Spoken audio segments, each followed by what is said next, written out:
Hey there, I'm Mark Arm. I'm Steve Turner. We're in the band Mudhoney. And you are watching Liga No Mos.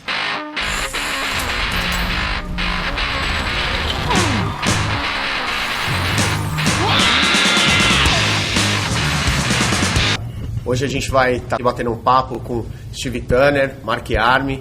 A gente vai falar um pouquinho sobre o começo da carreira, como que surgiu o movimento grunge, como que surgiu aí a ideia de montar o Green River em 84, quais as influências que vocês tiveram para montar o Green River, se vocês pegaram um pouco do punk, se foi alguma coisa mais querendo fazer um som natural de vocês mesmos, uma coisa nova. The easy answer is punk rock for us. We were all part of the Seattle punk rock scene in the early 80s. Yeah. And a lot of the people from the grunge scene there were all in that same little punk rock scene. And we kept forming different bands with each other and morphing and changing the music, slowing down a little bit. Adding fuzz. Adding some fuzz to the, getting different influences, going backwards a little bit from punk rock and finding what influenced the punk rock bands in the first place, which led to the Stooges, MC5, some of the louder psychedelic stuff like that, like Blue Cheer. Also the 13th Floor Elevator.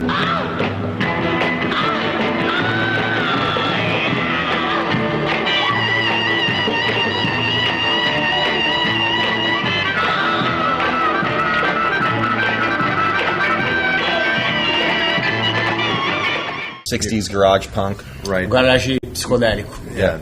Sonics. Exactly. Sonics, Wailers from our neck of the woods. So I was just kind of trying to combine all the music that we liked into something that we thought was cool. Yeah.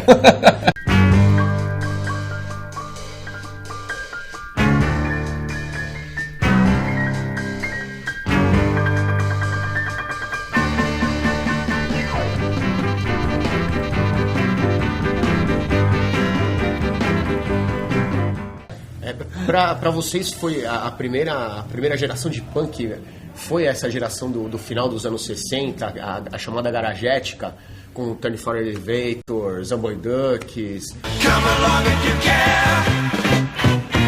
Come along if you dare. Take a ride to the land inside of your mind. The beautiful thing about punk rock was it was an actual worldwide movement. Like in 1974, 3 years before 1977, which is the year people think of as punk rock, you had the Ramones forming in New York. You had the Saints and Radio Birdmen in Australia. You gotta leave me alone 'cause I'm stranded on my own. What you gonna do? What you gonna do? In the UK, there was the London SS, which later members would become like the Clash and Generation X.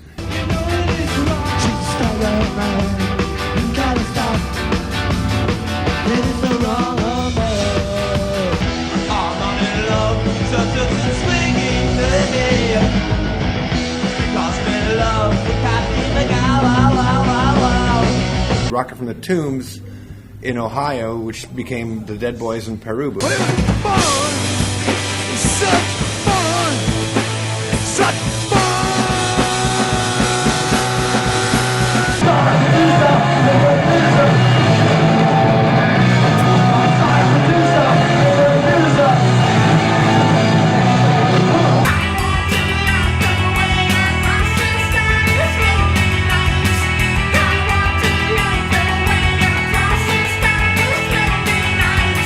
New York Dolls. All over, the the New York Dolls were already going. They already had a couple records out. Try us, come on, pick it up. Come on, put that gun away.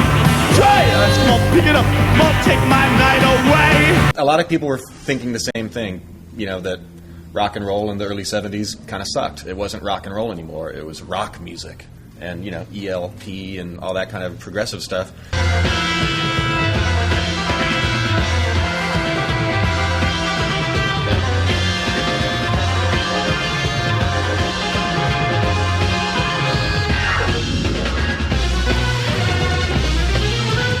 they'd taken the fun out of a lot of the music. So I think it was just trying to get back to simple rock and roll again. And a lot of them were kind of scumbags. So you got punk rock.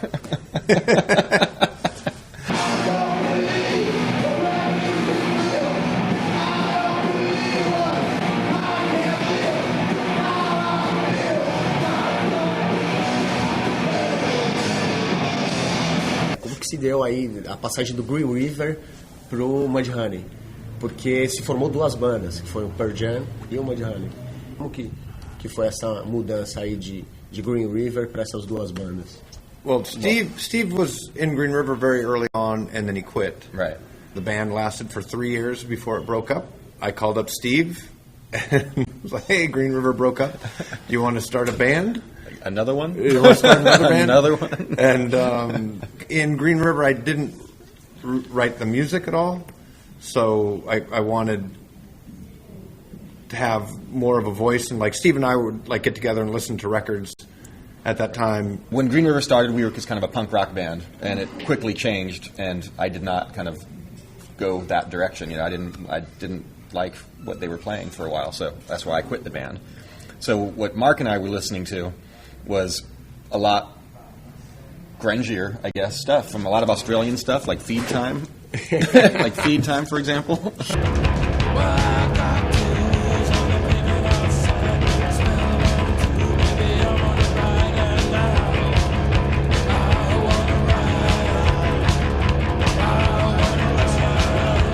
And the Scientists.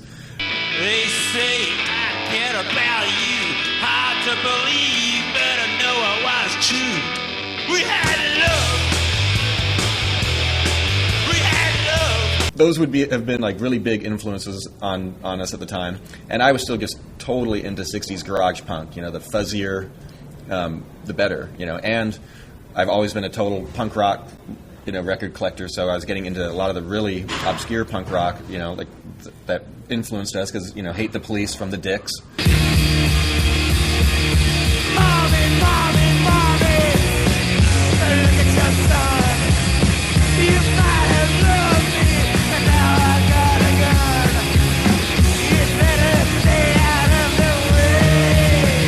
All that kind of combined into a very simplified, really dirty music.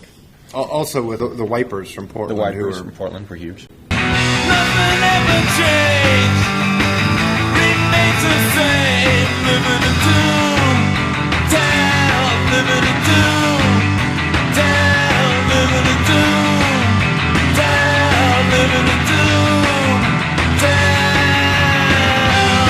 Vocês têm algum sentimento de injustiça com, por exemplo, o Pearl Jam virou mainstream, o Mudhoney já ficou mais no circuito alternativo. E várias outras bandas se perderam nesse tempo que não tiveram tanto reconhecimento nem como vocês, nem como o próprio Pearl Jam. E queria que vocês falassem de algumas bandas que ficaram no passado, além dessas que a gente já comentou, que não fizeram tanto sucesso. Well, there's not that much room at the top. Yeah. Most bands will not become huge mainstream bands. I was really, really glad that they were buying Pearl Jam records. Yeah. They're friends of ours. It was amazing to see our friends do so well. Like, so many of our friends in Seattle. Yeah. We were doing great too. I felt great about Soundgarden, Nirvana, and Pearl Jam, and Harvey Danger, and Presidents of the United States of America. All of them. And Alice in Chains. Alice in Chains. Yeah. It was great. Didn't feel so good about Candlebox for some reason. Yeah, that one didn't. We didn't know them. Yeah.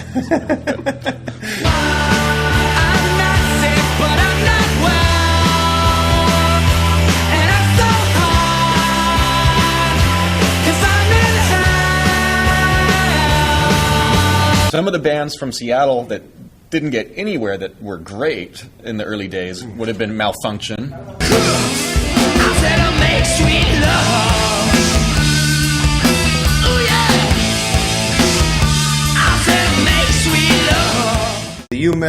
The U-Men were one of the biggest influences in Seattle, and they got a couple records out, but they were gone by the time the big Seattle thing happened.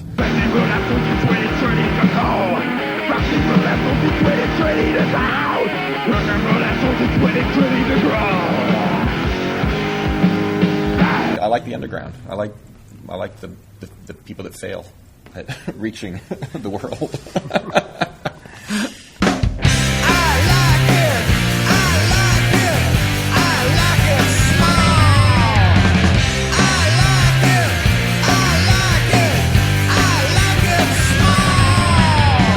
Outra coisa que eu achei muito, muito legal e que deve ter sido um prazer, principalmente pro Mark, quando você tocou com o MC5.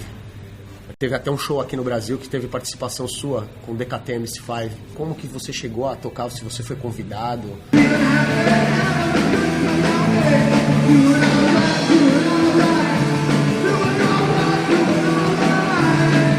Playing with the MC5 was one of the most amazing experiences I've ever had in my life.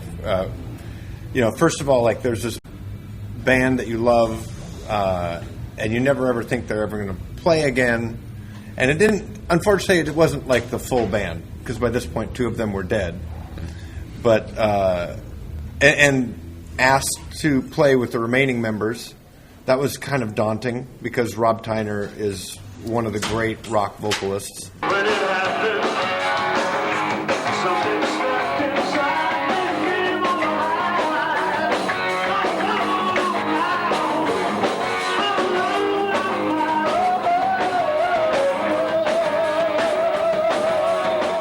And I went down to practice with them in Los Angeles. It was just the 3 of them. It was Michael Davis, Dennis Thompson, and Wayne Kramer. And I could tell, like, within 15 minutes that this is going to be great. And it was. And it was great to see. Yeah. And I feel very, very lucky to have been a part of it. I mean, it was phenomenal. Foi bem triste depois que o Michael Davis acabou falecendo também. E você ainda teve a oportunidade de tocar com os 3. Eu achei isso daí bem bacana. Os sobreviventes aí do MC5, né? A vida do rock and roll. It was an exciting. The MC5 show with Mark in Seattle was pretty exciting. There was a lot of the old local people from the old punk days. Some of them that were now, big stars like Duff McKagan. A lot of people that hadn't seen in a long time. Exactly. I was like, whoa, haven't seen you at a show in 20 years. That MC5 with Mark. All right.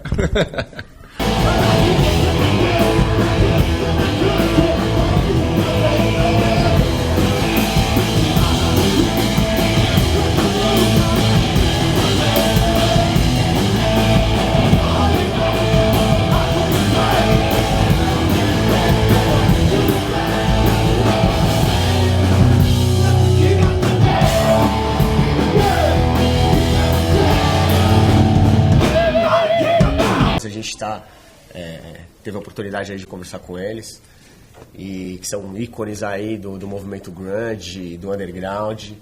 E aí eu queria saber de vocês a importância do artista na música, o seu papel, tanto social, cultural, político até. E o que o Mudhoney depois de quase 30 anos aí? I don't think that musicians necessarily have to have political opinions But musicians are people, and most people have opinions. So, it's up to the individual to, like, if they really feel the need to speak out about something. I'll say there are some amazing political punk rock bands that I love to this day, like Really Red and Crass, who are, they're extremely ideological, but they were a great, great band.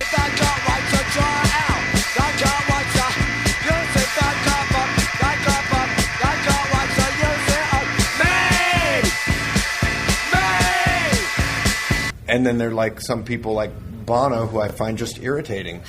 Yeah. I don't know like what the difference is. Maybe it's the sunglasses. Ave Maria. Quero agradecer, Mark. Pleasure. Obrigado. Steve. Yes, thank you.